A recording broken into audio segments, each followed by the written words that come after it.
On débute nos rencontres de ce matin. On a la chance de rencontrer la conseillère d'arrondissement, Mme Martine Gauthier, qui est avec nous en studio présentement. Bienvenue. Ça va bien ce matin? Ça va très bien avec le... On va avoir un Noël blanc, Oui, François? heureusement. Ouais, ça Donc, va être, un bel aspect pour le temps des fêtes qui vient d'arriver. La neige est enfin là. On dirait que ça tombe tout d'un coup. Hein. Tout ce qu'on n'a pas eu. On l'aurait mis samedi pour la fabrique de Noël, mais Oui. bon, alors on l'aura pour le vrai Noël. Absolument. On va revenir sur la fabrique de Noël.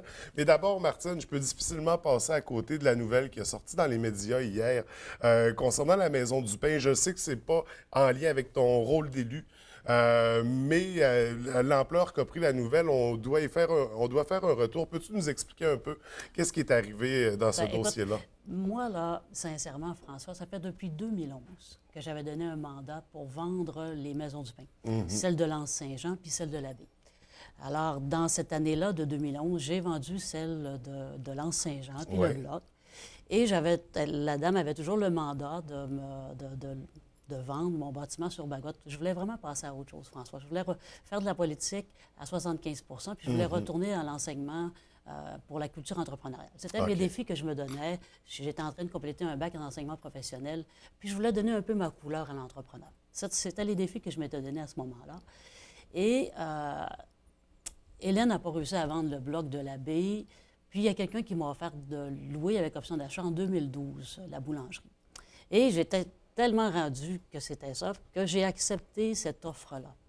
Mais ce que j'aurais pas dû faire, c'est j'ai repris la boulangerie rapidement. Quand cette personne-là m'a dit qu'il n'ouvrirait pas les portes demain, j'ai vite ramassé mes choses pour dire, bien, je ne peux pas priver les gens de l'Abbé de cette institution-là parce que, je veux dire, on était quand même là depuis 93. C'est ça, presque 20 ans à l'époque. Ah oui, là. alors. Ça fait que j'ai réouvert rapidement, mais quand tu prends une entreprise, alors comme c'était loué avec option d'achat, tout était à mon nom encore. Alors, c'est sûr que là, j'ai hérité de plein de rapports qui n'avaient pas été partis, des MEV qui n'étaient pas partis. Donc, j'ai eu des amendes, François, là, qui... Et puis, quand tu commences avec Revenu Québec, là, ça n'arrête jamais. C'est toujours... Fait que j'ai fait mon gros possible et tout ça.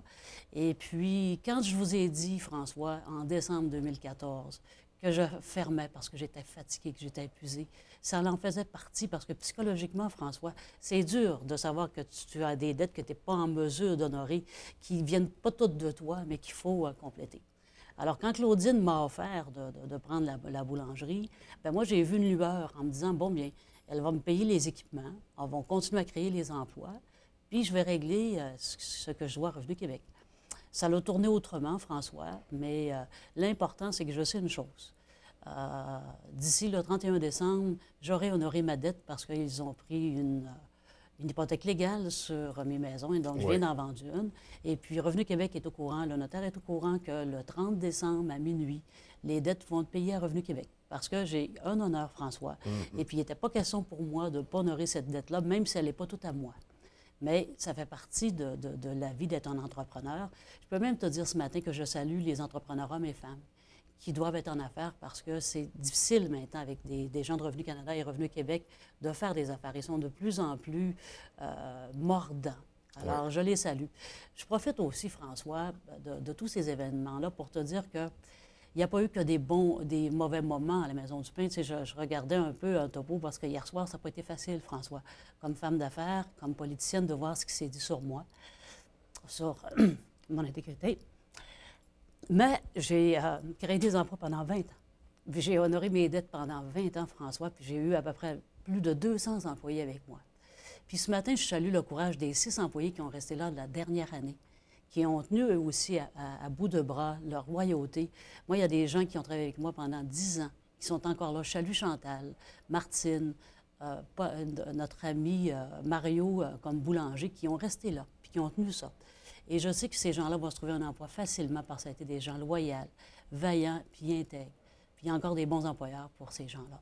Alors moi, je dis aussi merci à la population qui a été fidèle à mon égard, loyale, pour toutes ces belles années-là, François. Je tourne la page et je la tourne avec beaucoup de bonheur parce que j'ai rencontré des anciens employés vendredi soir, puis on se racontait tous les beaux moments. On me disait même qu'on pourrait peut-être écrire un livre de tous ces beaux moments-là qu'on a fait ensemble. Tu sais, je pense à Claudette. Je pense à une cliente, François, qui est venue manger pendant 20 ans, tous les jours. Alors, tu vois, il y en a eu des beaux moments, puis je suis fière de ce que j'ai réalisé. Je suis moins fière de ce qui m'arrive. Tu sais, 20 ans de belle carrière Ouais. et en une étincelle, on touche mon intégrité. Et je veux te dire quelque chose, François. Je sais que je suis une bonne conseillère municipale. Je travaille depuis 6 ans à tous mes dossiers, puis je réalise tous mes objectifs. Ce qui m'est arrivé comme femme d'affaires, je suis victime d'être bonasse, d'être honnête parfois, trop, et de faire confiance rapidement. Mais comme élu, François, je fais mon travail. Regarde, je t'ai apporté le triennal, Oui. on a des beaux projets pour 2016, des beaux projets pour 2017. Donc, mon intégrité est encore là, François. Puis je sais encore compter, autant qu'hier que demain. Et écoute, c'est une brèche à mon intégrité. Je vais remonter tout ça. Ce qui me fait un peu de peine, c'est par rapport aux effets collatéraux que reçoivent mes enfants, mes frères, mes belles-sœurs et mon conjoint. Parce que ces gens-là ne méritent pas qu'on soit sali comme ça sur la place publique. Sois certain d'une chose, j'ai de l'honneur et je vais me tenir debout, François, parce que j'ai pris la peine de venir te rencontrer ce matin, parce que je ne dois pas fuir mes responsabilités. Et je tenais à être avec toi pour dire les vrais faits et dire en sorte que je vais être encore là l'année prochaine et que je vais me tenir debout, c'est certain. Bien, merci d'être venu quand même ce matin parce qu'on sait que c'est des épreuves difficiles, ça demande beaucoup de courage. Écoute, félicitations pour l'initiative. Puis on te souhaite de t'en sortir pas trop difficilement dans ce dossier-là. Mais on sait à quel point ça peut être complexe. Mais comme on mentionnait, donc en fin décembre, tout va être réglé. Donc nous, on va poursuivre l'entrevue. On va se concentrer sur les dossiers municipaux. Oui. Sur ce qui nous concerne ce matin, on va revenir sur la fête qu'il y avait dans le centre-ville en fin de semaine, la fabrique de Noël qui a été un grand succès. Oh, François, écoute, là, on va parler des beaux bonheurs que Oui. j'ai comme élu. Hein. Alors, j'ai eu la chance d'être là toute la journée. J'ai eu la chance de te voir, toi aussi.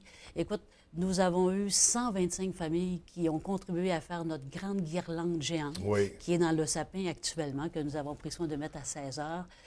Les familles nous ont concocté 60 cartes pour les aînés. Alors, tu sais que à partir d'hier jusqu'à vendredi, nous allons rencontrer Oui. 462 aînés dans 11 résidences à l'abbaye pour aller leur porter des cartes de Noël qui ont été fabriquées soit par les familles de nos employés municipaux ou soit par des gens qui ont eu la chance de venir nous voir samedi pour les fabriquer.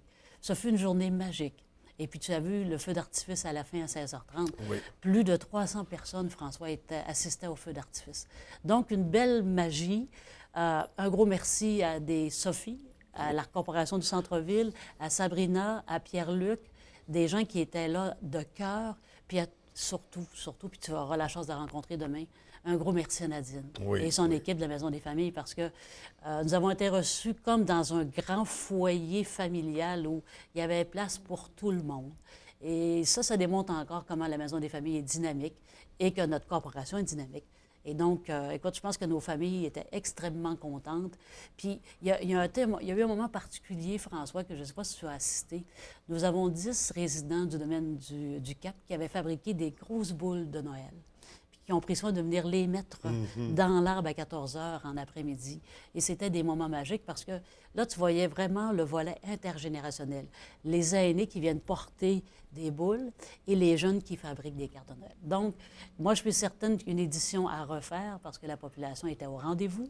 La neige n'était pas au rendez-vous, mais au moins, les familles étaient là et puis ça a été vraiment très agréable. Donc, une belle réussite pour ce bel événement auquel j'ai participé. C'était magnifique, là, Tout une à belle fait, journée tout à fait. familiale. On va y aller, on va se permettre un petit bilan ce matin, faire un retour parce qu'on arrive à la fin d'année. Donc, voir comment s'est déroulée la dernière année pour ton district, là, dans tes Bien, dossiers, écoute, tes François, projets. on peut dire que, bon, bien, tu sais que le Bexi a été démoli. Oui. Alors là, on est vraiment, vraiment en train en appel d'offres. Donc, on sera en appel d'offres bientôt pour savoir qui sera l'entrepreneur qui va le construire. Le skatepark, on a bouclé la boucle sur ce dossier-là parce que nos jeunes sont contents. On a mis 125 000 dans le chemin Saint-Louis. On a mis 125 000 dans le chemin des Chutes. C'était une promesse que j'avais faite pour le volet rural. On a arrangé la rue Saint-Stanislas. On a mis 80 000 là. Et puis, on a finalisé le parc des Coteaux. Oui. On a finalisé aussi notre beau bateau, notre parc pour les gens à mobilité réduite tout près du quai d'Escale. Par la suite, qu'est-ce qu'on a fait, François? On est en train de vérifier tout ce qu'on va faire sur nos pistes cyclables pour comment on va pouvoir sécuriser nos pistes cyclables encore plus, nos marcheurs et puis tous nos volets piétonniers. Alors, ça, c'est des choses qu'on réalise. Je t'ai parlé de lumière que je veux sécuriser. Alors, ça va être des choses qu'on va faire. Pour le bilan 2016, bien, si tu regardes le triennal, on peut même montrer aux gens du chemin Saint-Louis que M. le maire nous donne 150 000 pour le mettre dans 150 000 pour mettre en 2016. Et puis, on regarde aussi que dans le triennal de la baie, nous allons continuer à travailler le dossier de la piste cyclable Barachois. Oui. Donc, on a aussi voté des sous pour ça. Et puis, il y a des sous un peu pour le Val. On va être un petit peu, 2016, on va être un petit peu plus restreint parce qu'on met les sous sur le Mexique. Oui, mais quand même des projets à surveiller, dont le chemin Saint-Louis, ça faisait Oui. plusieurs fois qu'on en entendait parler. Tout à fait. Donc là, les être... résidents vont être contents. Et Ouais. puis, on est en train de préparer aussi 2 parcs que je vais faire dans les 2 parcs de maisons mobiles sur Saint-Anicette. Donc, en 2016, on prépare les plans de vie, on rencontre la population pour savoir et connaître leurs besoins. Puis 2017, réalisation de ça. 2016, on va surveiller aussi, François, un dossier que je t'ai déjà parlé qui s'appelle la bibliothèque. Donc, Oui. écoute, nous, on sait une chose, c'est qu'il va y avoir des plans qui vont être présentés à la population début 2016. Donc, on va inviter la population à venir voir quelle pourrait être notre bibliothèque, Ouais. tout ce qui sera... Donc, Notre bibliothèque de demain. nous, on sait que la bibliothèque de demain, on va la présenter aux gens début 2016. Génial. Alors, Donc, écoute, on aura certainement l'occasion d'en parler dans le cadre de la présenter dans une entrevue. Un autre dossier qui est surveillé de très près, je crois, Tout à fait. dans le district. Donc, des belles nouveautés tout de même à surveiller pour 2016. Au travers de tout ça, j'imagine qu'il y a des projets avec les le aînés. MADA. Oui. Ah oui, alors écoute, le plan d'action MADA sera déposé en janvier et puis on va sûrement en venir te parler parce qu'on a tellement de beaux projets à vous présenter. Ça qu'on se garde tout ça pour notre début janvier. Absolument. Au fur et à mesure.